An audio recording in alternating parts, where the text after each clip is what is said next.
네, 이제 2교시입니다. 1교시에 이어서 2교시 시작하도록 하겠습니다. 음, 선교와 상담에서 이제 초기 이제 기독교 상담학은 에, 어떻게 진행되었는지 이렇게 살펴볼 것입니다.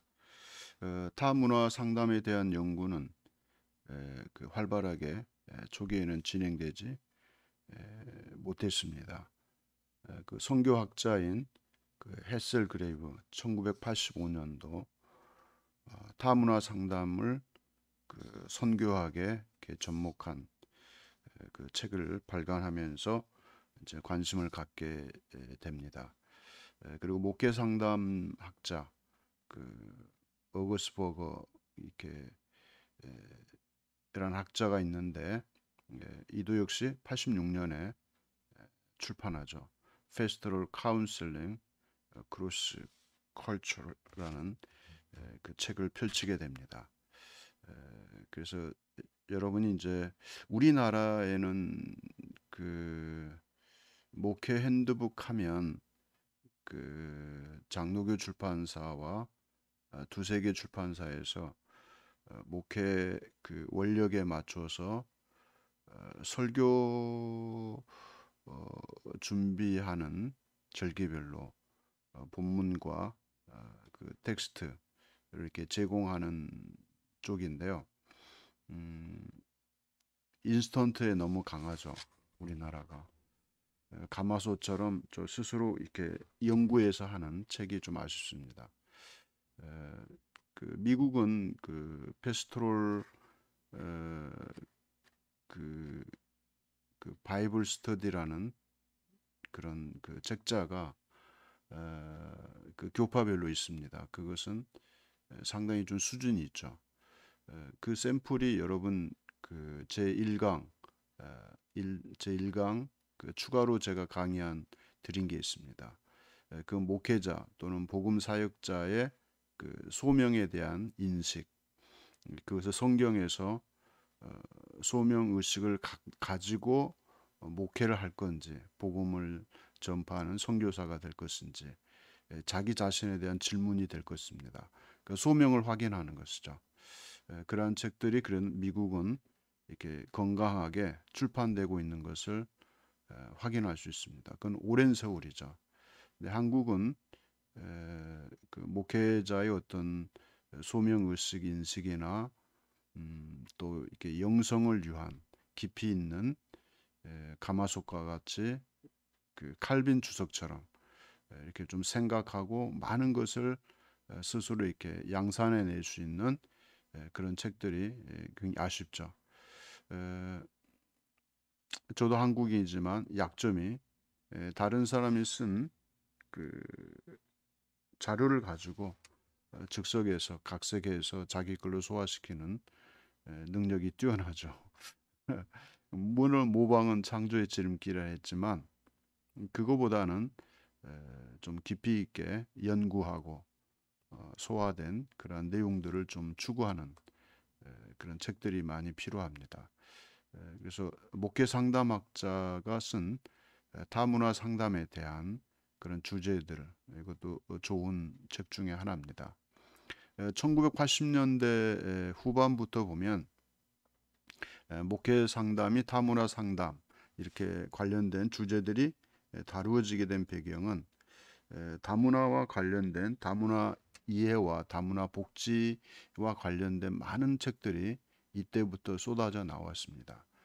그래서 다문화 상담이라고 말하죠. 상담.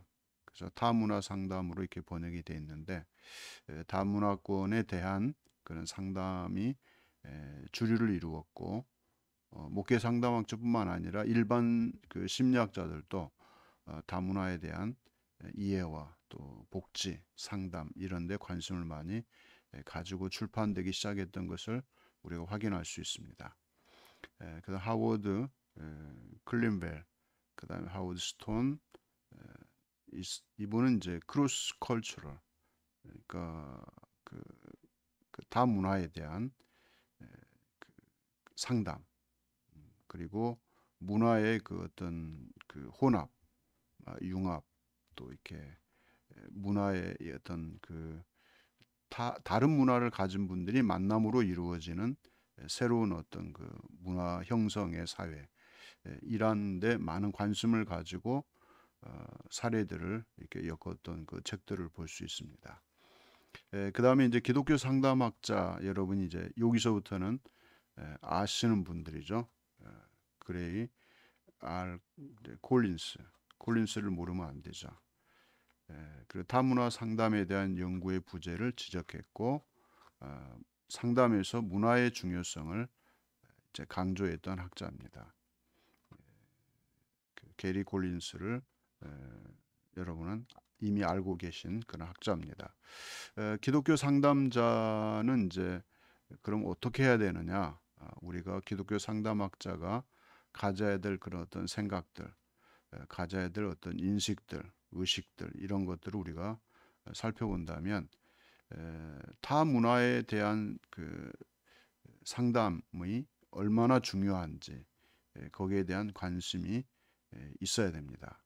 그리고 다문화 사회에서 성경에 기초한 어떤 상담적 접근 방법 이런 것을 우리가 찾아내야 됩니다. 그래서 기독교 상담학자로서의 의식과 또 그러한 관심을 가지고 어떻게 접근할 것인지를 우리가 생각할 수 있어야 됩니다. 그래서 이번 학기 동안 그러한 관점에서 접근하게 될 것입니다. 그 다음에 이제 게리 콜린스에 대한 이야기를 우리가 살펴보면 게리 콜린스는 이제 6가지 그 실천 주제를 제시하고 있습니다. 첫째는 이제 성교는 주님의 위대한, 그렇죠? 위대한 주님의 대유임령이다. 대유임령. 그리고 상담 사이의 관계를, 그러니까 상담자와 내담자의 관계가 분명해져야 될 필요성이 있다. 여기서 여러분 그 상담 사이의 관계가 분명해져야 할 필요가 있다 했는데, 선교에서 상담은 우리는 그 상담자 내담자 이외에 또 한 분이 계시죠. 바로 성령이십니다. 그래서 상담자와 내담자만 있는 것이 아니라 그 가운데 내주하시는 성령이 계신다는 것을 의식하고 우리는 상담에 임해야 될 것입니다. 두 번째는 신학, 심리학, 인류와 커뮤니케이션 이런 분야와 그 어떤 근거를 제시할 수 있는 연구가 진행돼야 된다. 이렇게 주장하고 있습니다. 어떻게 보면 여러분 신학이 가장 근본적이고 그 진리에 속하는 성경이 있죠. 그래서 우리는 성경은 제1기준이고 신학은 제2기준이죠. 그렇다면 심리학, 인류학, 다른 뭐 경영학, 다른 학문들은 제2 이후에 제3의 어떤 기준으로 볼 수 있다면 우리는 그 가운데 성경이 중시되지 않으면 그 상담의 본래의 목적을 잃어버릴 수 있죠. 여러분이 이제 일반적 상담학자는 인간의 영혼의 구원에 관심이 없습니다. 죄의 사함과 구원, 그 다음에 하나님 나라에 대한 관심보다는 현세에서의 인간의 문제를 치유하고 해결해 주는데 목적을 가지고 있는데, 우리는 성경적 상담은 그렇지 않죠. 또 선교도 그렇지 않죠. 죄의 사함과 하나님의 용서를 경험한 하나님의 구원을 받은 하나님의 백성으로서, 하나님의 사람으로서 세상에 있지만 세상에 속하지 않은 자로서의 삶을 세상에서 실천할 수 있는 하나님의 사람을 세우는데 관심을 가져야 될 것입니다. 제가 로마서에서 8장으로 성화에 대한 연구를 했는데요. 그것이 책으로 제가 출판한 목양 출판사에서 세상에 있으나 세상에 속하지 않는 자의 삶이라는 제목으로 출판한 논문을 책으로 엮은 게 있는데 기회가 되시면 여러분 보시기 바랍니다. 셋째는 이제 문화의 개념, 개인과 공동체에 임하는 어떤 그 문화의 역량, 그리고 서구와 비서구들로부터 어떤 상담 이론, 그다음에 그 사례들을 검토해야 된다 이렇게 주장합니다. 그래서 우리는 문화를 이해할 수 있어야 됩니다. 1교시에 제가 문화를 설명을 드렸죠. 여러분 걸어다니는 문화다. 그래서 문화는 분명하게 이해하고 접근할 때에 다른 문화권에서 생활하는 사람들을 접근할 수 있고 이해할 수 있고 그들을 그리스도께로 인도하는 데 도움이 될 것입니다. 네 번째는 이제 성경적으로 그리고 어떤 문화적으로 설득력이 있는 기독교 상담 접근 방법을 알아야 됩니다. 그래서 개별적인 개괄적인 연구가 필요합니다. 그리고 다섯 번째는 타 문화 문제에 대한 분석, 해결점, 제한, 또 상호 연관성과 그에 관련된 기술, 또 이러한 케이스에 대한 연구들이 이루어져야 된다 이렇게 주장하고 있습니다. 여섯 번째는 다양한 문화 가운데 기독교 상담이 격개되고 확대되는 방법이 연구돼야 된다. 그러니까 다양한 문화가 있죠. 지구상에는. 근데 기독교 상담이 강조되고 격려되고 확대될 필요성이 있는데 그러한 그 방법들을 연구할 필요가 있다. 게리 콜린스가 주장했던 그 내용들 6가지입니다. 다음에는 이제 실제 현장에서 선교 현장에서 필요한 이제 기독교 상담은 뭘까? 이렇게 우리가 질문을 던진다면 그 해외 선교사 그러니까 그 해외 선교사들이 이제 선정하는 과정에서 심리학 또 정신의학들에 대한 이론들 방법들을 이제 도입하기 시작했죠. 여러분 이제 이때부터 일반 심리학이 성경과 이렇게 비추어 볼 때 그 어떤 성경의 분명한 하나님의 뜻과 하나님의 그 구원, 하나님의 사랑, 내세 하나님의 나라에 대한 중점을 잃어버릴 위험성이 높죠. 그래서 일반 심리학과 정신의학의 방법들을 도입을 한다 할 때에 우리는 본질적으로 성경에 계시된 하나님의 뜻을 놓쳐서는 안 될 것입니다. 그래서 1800년대 이후 1900년대 초에 이러한 것들이 이제 진행되기 시작했죠. 그다음에 그 1920년 후반, 20년 후반 해외 선교지에 파송하는 그 선교사 선정 과정에서 이제 그 심리 검사 도구를 최초로 사용하기 시작합니다. 이거는 이제 결국은 인간의 성격이 어떠한지 분석하는 거죠. 여러분 1920년 이후 1920년이면 20세기죠. 여러분 19세기 이후에 실용주의가 나왔죠.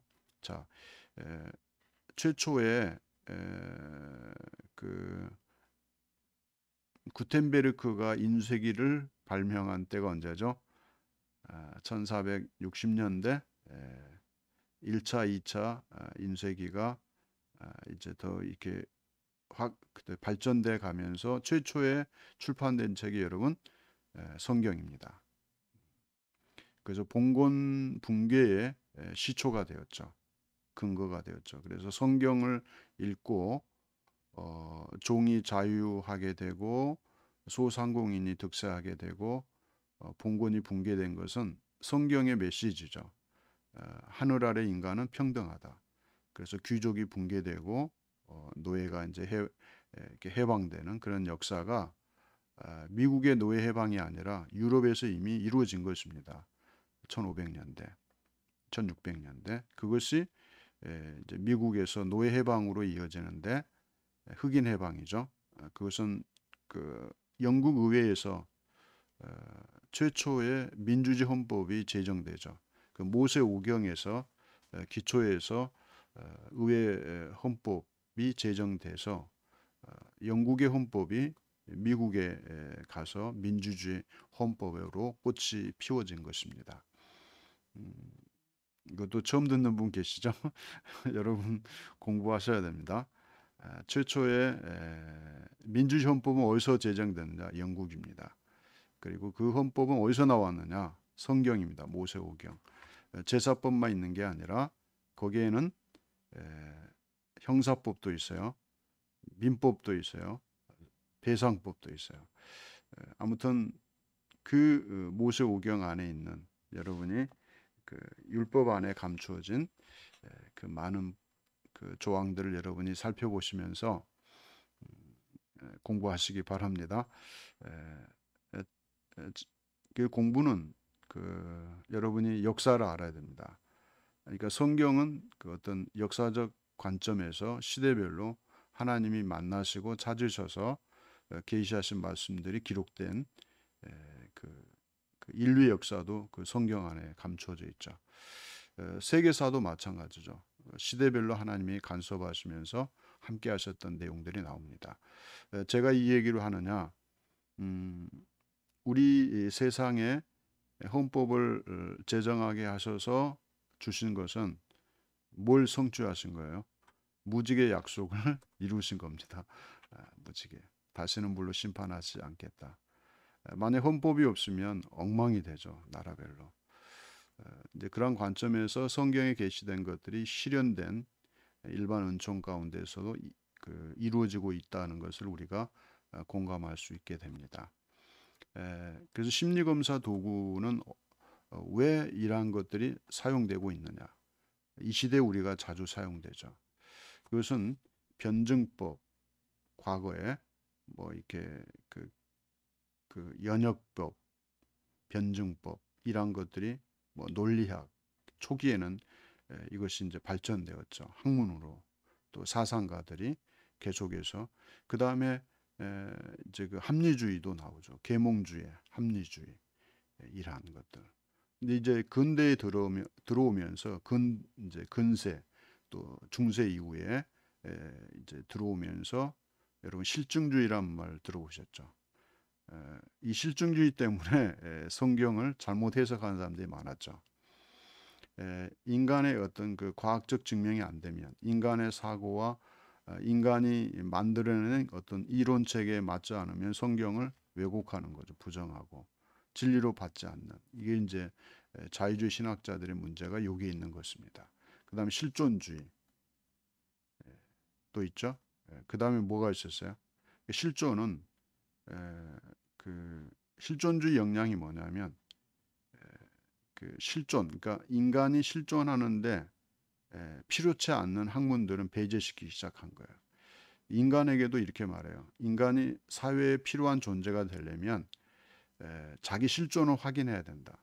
그러니까 자기 위치와 역할을 이해하고 위치에 따른 의무와 책임을 다하는 존재만이 진리로 받아들이는 그런 사상이 전 세계를 지배하고 있었습니다. 그 다음에 이제 실용주의.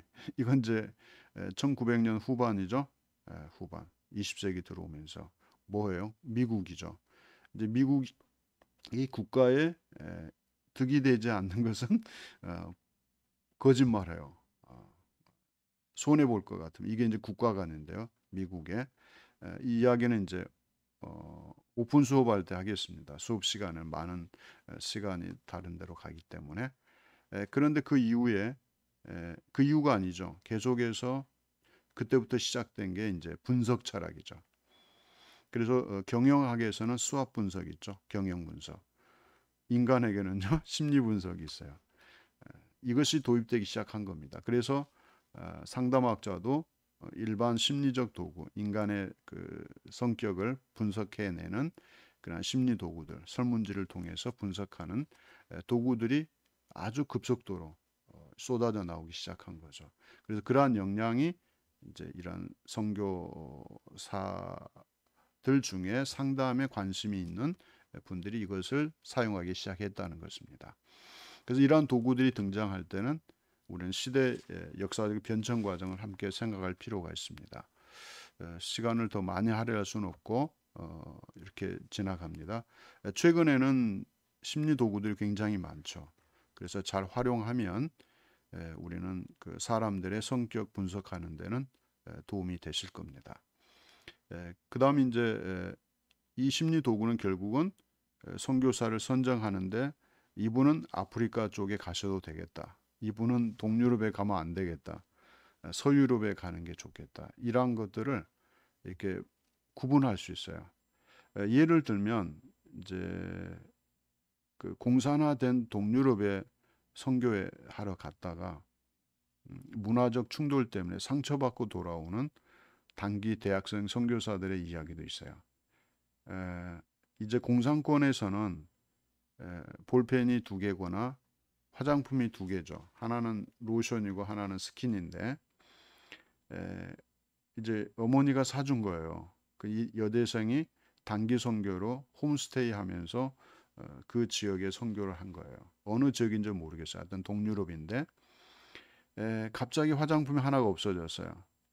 그 한국 국산이니까 메드 인 코리아니까 그 지역에 그 동네에 두 개밖에 없을 거 아니에요. 근데 하나가 나한테 있는데 하나가 신방을 갔는데 그 나라에 이 학생이 그 화장품을 쓰고 있다는 거예요. 물었대요. 저거 내 거 아니냐 그러니까 맞대요. 이제 한국 사회에서는 그게 도적이잖아요. 근데 거기서는 너 두 개를 하나 가졌는데 뭐 잘못됐냐 이렇게 묻는 거죠. 그러니까 상처받은 거 허락도 없이 남의 걸 가져가는 이 공산주의는 똑같은 볼펜이 두 개면 하나 가져가도 죄의식을 느끼지 않는 그런 어떤 문화가 있는 겁니다. 그래서 엄마가 준 건데 저거 상처가 돼서 돌아오는 다시는 가겠어 안 가겠어요. 그러니까 문화적 상처는 굉장히 선교사님들한테도 중요합니다. 그래서 정서적으로 이렇게 쉽게 동화될 수 있는 지역으로 파송을 받아야만 오랜 기간 동안 건강하게 선교 활동을 하고 돌아올 수 있습니다. 이거 아무것도 아닌 것 같은데 하나의 이제 예인데요. 수십 가지가 되죠. 이런 사례들은. 그래서 그런 사례들을 우린 가지고 선교사님들도 이렇게 풍토나 음식이나 성격이나 이러한 것들이 적절하게 잘 적응될 수 있는 지역과 기후, 풍수, 풍토 이런 것들을 고려해서 선교지가 결정되는 여기에 이제 관심이 주어지기 시작한 것이죠. 그래서 성격 측정 또 심리적 문제점들을 도출해서 임상적으로 상담에 이제 적용하는 그런 심리 도구가 개발되고 발달되어 왔습니다. 그다음 이제 선교사 또 그의 가족 또 선교 현장에 적용되는 상담 이론들이 등장하기 시작합니다. 그래서 외국의 미션 스쿨이나 선교지 지역 MK 미셔너리 키드죠. 이건 뭐예요? 선교사 자녀들에 대한 상담이 시작되죠. 문화 충격에 따른 이제 정서적 문제. 여러분 이제 과거에 결혼 전에 또 그 출산을 현지에서 하게 되면 자녀들은 한국에 오면 한국에 적응하기 힘들죠. 그러니까 역 문화 충격을 갖고 겪는 그러한 아픔들은 여러분이 그 선교사 가정에서 자녀들의 그 성장 과정에서 겪는 그 고충을 그 사례들을 여러분 들으면 진짜 안타깝습니다. 그래서 이 심리적 문제, 그다음에 문화, 기후, 풍토 그러한 경험들은 성장기의 경험들은 굉장히 그들이 성장하는데 엄청난 영향을 미친다는 것을 이해하고 접근할 필요가 있습니다. 그다음에 문화 충격에 따른 정서적 문제를 우리는 관심을 가지고 연구할 필요가 있고 이제 상담학자들이 연구해서 선교사 자녀들에게 또 다른 특별한 스페셜한 교육과 상담이 이루어져야 됩니다. 그 다음에 선교지 정착 과정에서 발생하는 뭐 부부 문제, 자녀 문제, 또 재입국 후에 사회 적응, 가정 문제 등이 주제가 이제 주제로 등장하기 시작하죠. 이러한 것들을 우리는 관심을 가지고 지원할 필요가 있습니다. 한국에도 이제 선교제 10년, 20년 생활하다 돌아오시면 아이들의 그 10대 그 자녀들은 많은 어려움을 겪게 됩니다. 그러한데도 우리는 관심을 가지고 접근하실 필요가 있습니다. 그다음에 이제 기독교 상담에서 타 문화권 선교에서 요구되는 어떤 상담 활동들, 또 필요한 지식들, 이러한 것을 습득하고 연구가 진행될 필요가 있죠. 그다음에 또 타 문화권 상담에서 문화적으로 또 자기 세계에 갇힌 어떤 그 상담자가 될 수 있다는 점을 콜린스는 지적하고 있습니다. 그래서 벌써 또 25분 지났는데요. 2교시 여기서 마치고 3교시에 뵙도록 그렇게 하겠습니다. 진도가 나가지 않은 것은 그 어려운 내용이 아니니까 여러분이 읽어가면서 보충하시도록 하고, 대면 수업이 주어진다면 제가 개괄적으로 중요한 사항들은 다시 이렇게 복습하도록 그렇게 하겠습니다. 그 질문하실 내용, 함께 토론할 내용들은 메모하셨다가 함께 좋은 시간을 가졌으면 합니다. 저도 가능한 이제 선교사님들에 대한 그 자녀들의 문제의 사례들을 좀 모아서 준비해 놓도록 그렇게 하겠습니다. 3교시에 뵙겠습니다. 수고하셨습니다.